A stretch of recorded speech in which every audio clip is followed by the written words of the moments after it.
Assalamualaikum warahmatullahi wabarakatuh. Halo semuanya, perkenalkan nama saya Kiara Zifka. Di sini saya akan memaparkan hasil laporan bisnis valuasi dari startup CareNow.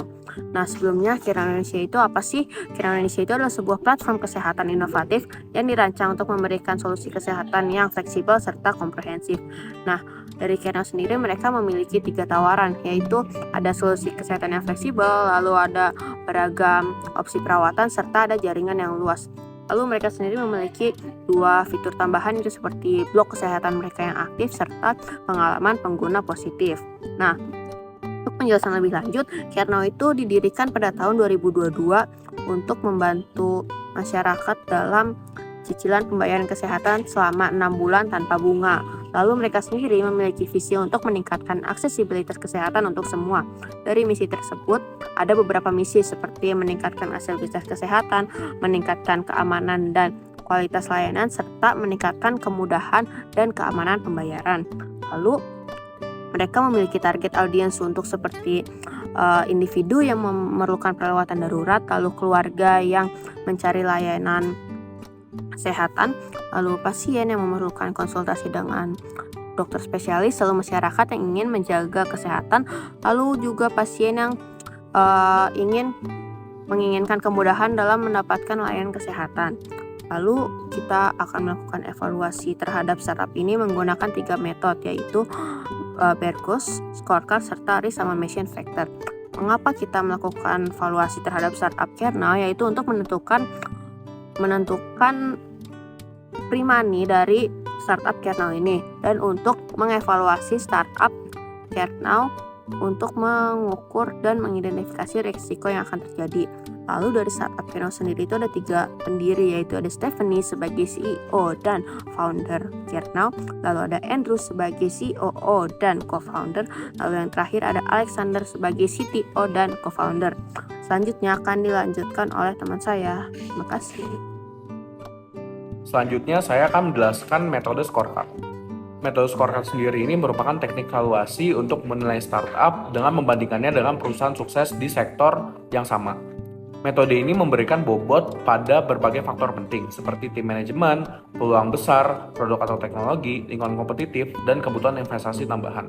Valuasi CareNow menggunakan metode ini diperkirakan sebesar 47.545.000 US dollar berdasarkan jumlah faktor berbobot sebesar 129% yang diterapkan pada rata-rata valuasi benchmark sebesar 37 juta US dollar.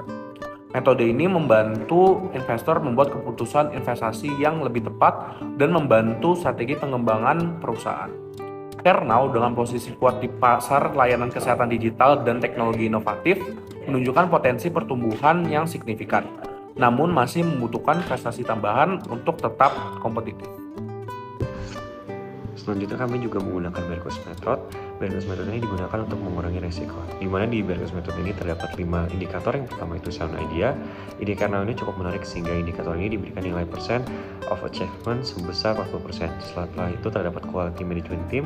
Employee CareNow ini cukup baik jika dilihat dari profil secara online sehingga mendapatkan nilai 60%. Adapun strategic relationship, yaitu CareNow telah bekerja sama dengan 650 plus fasilitas kesehatan sehingga nilainya 80%. Untuk prototype, CareNow memiliki prototype yang solid sehingga dinilai 70%. Untuk production rollout, perizinan dan regulasi keuangan sudah terdaftar di OJK sehingga nilainya 70%. Masing-masing nilai tersebut dikalikan dengan nilai evaluasi sehingga Sound Idea memiliki nilai sebesar $200.000, prototype $350.000, manajemen tim $300.000, strategic relationship $400.000, dan yang terakhir produk rollout sebesar $350.000.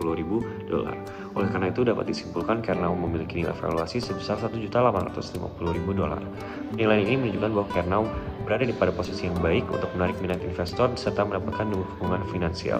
Namun masih ada beberapa hal yang perlu diperbaiki untuk memastikan bahwa CareNow dapat mencapai potensi sepenuhnya. Selanjutnya ada metode risk factor summary. Dengan menggunakan metode risk factor summary, kita akan menilai bisnis dengan 12 indikator. Lalu 12 indikator tersebut akan diberikan penilaian untuk mendapatkan nilai valuasinya.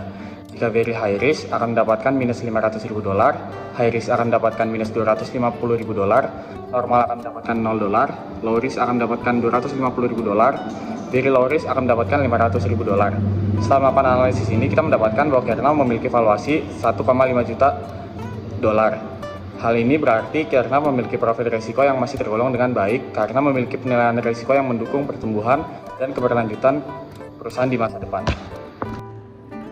Dari 3 metode valuasi yang digunakan, metode Berkus dan metode Resummation memberikan valuasi mirip, yaitu $1.850.000 dan $1.500.000. Ini menunjukkan Kernel memiliki potensi yang seimbang tetapi dengan berbagai risiko. Metode Scorecard memberikan valuasi jauh lebih tinggi, yaitu $47.545.000, menyoroti potensi besar di pasar kesehatan digital, produk inovatif, serta tim manajemen yang kuat. Kita menyimpulkan dari hasil evaluasi Kernel, mengungkapkan potensi besar dan beberapa risiko yang harus diatasi. Secara keseluruhan, Kernel memiliki dasar yang kuat serta prospek pertumbuhan yang menjanjikan, tetapi perlu fokus pada pengelolaan risiko serta investasi tambahan. Dari hasil evaluasi sebelumnya, kita memberikan rekomendasi Kernel harus fokus memperluas jangkauan dan meningkatkan retensi serta akuisisi pengguna. Mereka perlu memperkuat posisi di pasar dengan kerjasama strategis dengan fasilitas kesehatan dan membangun brand agar lebih dikenal masyarakat. Sekian hasil evaluasi dari startup Kernel. Wassalamualaikum warahmatullahi wabarakatuh.